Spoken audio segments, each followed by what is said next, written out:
പ്രിയമുള്ളവരെ, ഞാൻ അജയ്കുമാർ യാത്ര. ഞാൻ നിങ്ങളോട് പറയുന്ന ഒരു കാര്യം, ഇന്ത്യയിലെ ജൈവ വൈവിധ്യങ്ങളുടെ സംരക്ഷണവും അർത്ഥം നമ്മുടെ സംസ്ഥാനത്തും ജൈവ വൈവിധ്യങ്ങളുടെ രജിസ്റ്റർ തയ്യാറാക്കുകയാണ്. ഇത് കൊണ്ട് ഉദ്ദേശിക്കുന്ന ഒരു കാര്യം, പല ജൈവ വൈവിധ്യങ്ങളും നമുക്ക് നഷ്ടപ്പെട്ടുകൊണ്ടിരിക്കുകയാണ്. 2025 ഈ രജിസ്റ്റർ നടപടികൾ തുടങ്ങുന്നത്. 2002 പാർലമെൻറ്റ് ആദ്യമായി ജൈവ സംരക്ഷണ നിയമം കൊണ്ടുവരുന്നത്. തുടർന്ന് 2008 ഓരോ സ്ഥലത്തെയും ജൈവ വൈവിധ്യങ്ങൾ രേഖപ്പെടുത്തി അവയെ സംരക്ഷിക്കേണ്ടതാണെന്നുള്ള ഒരു തീരുമാനം എടുക്കുകയുണ്ടായി.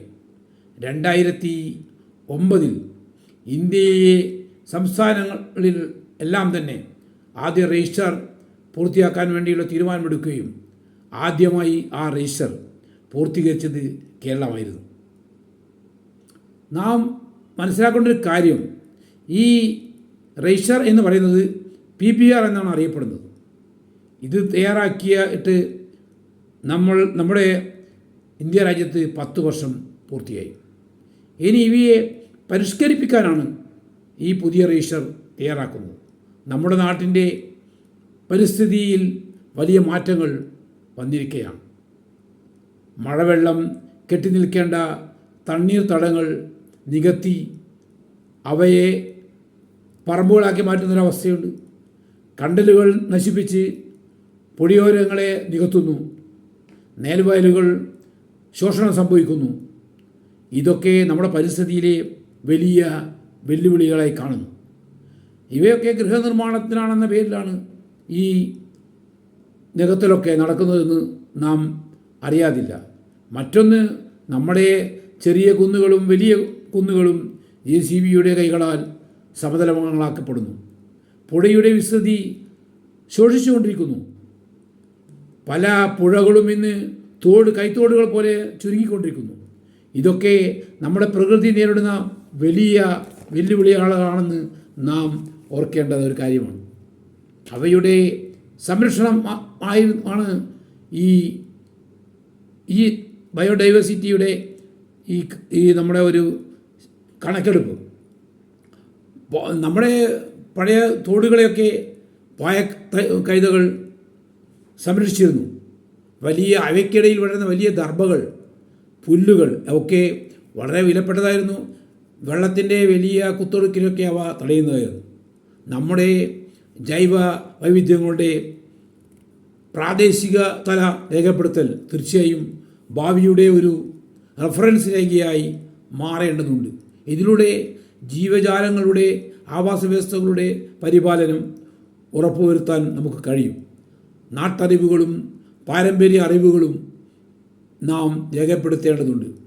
അത് മറ്റു രാജ്യങ്ങളുടെ കണ്ടെത്തലുകളായിട്ടാണ് പിന്നെ വരുന്നത്. അതിനെ തടയാനും കൂടി വേണ്ടിയാണ് നാം നമ്മുടെ ജീവജാലങ്ങളുടെയും നമ്മുടെ സസ്യങ്ങളുടെയും നമ്മുടെ ചെടികളുടെയും ഒരു ബയോഡൈവേഴ്സിറ്റി രേഖ സൂക്ഷിക്കുന്നത്. പഴയ കാലത്തെ താടിയോലകൾ, ചരിത്ര പുസ്തകങ്ങൾ എന്നിവ നമുക്ക് ഇത്തരം വെല്ലുവിളികളെ പ്രതിരോധിക്കാനുള്ള ഒരു ആയുധമാണ്.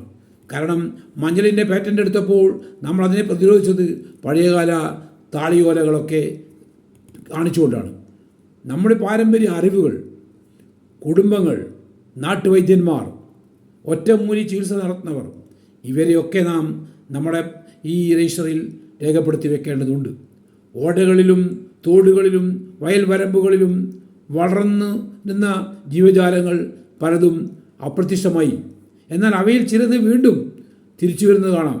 നമുക്കറിയാം, ഈ കഴിച്ചൽ എന്ന് പറയുന്ന ഒരു മത്സ്യം ഇന്ന് വീണ്ടും തിരിച്ചു വന്നിട്ടുണ്ട്. അത് ഒരു കാലത്ത് ഈ കീടനാശിനി പ്രയോഗം നെല്ലിൽ ഉപയോഗിച്ചപ്പോൾ അത് നശിച്ചു പോയതാണ്. അത് വീണ്ടും തിരിച്ചു വന്നു. നെൽവയലുകളിലെ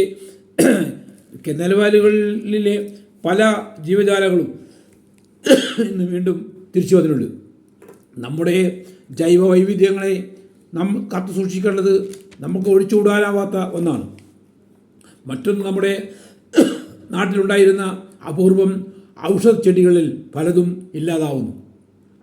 വിത്തിനങ്ങൾ, ജന്തുജാലങ്ങൾ എന്നിവയുടെ ഫോട്ടോകളും നാം സൂക്ഷിച്ച് വെച്ച് അവയെ നാം കാത്തു സൂക്ഷിക്കേണ്ടതുണ്ട്. നമ്മുടെ കാലാവസ്ഥയിലുണ്ടായ വലിയ മാറ്റം നാം രേഖപ്പെടുത്തി വെക്കണം. ഭൂമിയുടെ ഉപയോഗം, തീരദേശ പരിപാലനം, പ്രദേശങ്ങളുടെ കമ്മ്യൂണിറ്റി റിസർവുകൾ സംരക്ഷിക്കേണ്ടതുണ്ട്. നമ്മുടെ പരിസ്ഥിതി ലോല മേഖലകൾ, അതുപോലെ തന്നെ പൈതൃക കേന്ദ്രങ്ങൾ, ജനവാസ മേഖലകൾ, കൃഷിയിടങ്ങൾ, വന്യജീവികൾ കടന്നു കയറി നമ്മുടെ കൃഷി കേന്ദ്രങ്ങൾ നശിപ്പിക്കുന്ന സ്ഥലങ്ങൾ, ഇവയൊക്കെ നാം രേഖപ്പെടുത്തണം.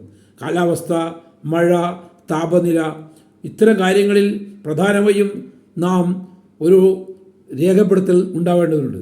വരും തലമുറക്ക് ഇതൊക്കെ അത്യന്താപേക്ഷിതമായ ഒന്നാണ്. ഞാൻ ഈ കാര്യങ്ങൾ പറയുന്നത് നമ്മുടെ ജൈവവൈവിധ്യത്തിൻ്റെ ഒരു രജിസ്റ്റർ തയ്യാറാക്കുമ്പോൾ നാം ഇക്കാര്യങ്ങളൊക്കെ അറിയേണ്ടതുണ്ട് എന്നുള്ളതാണ്. ജൈവവൈവിധ്യത്തിൻ്റെ ഒരു പുസ്തകമാണിത്.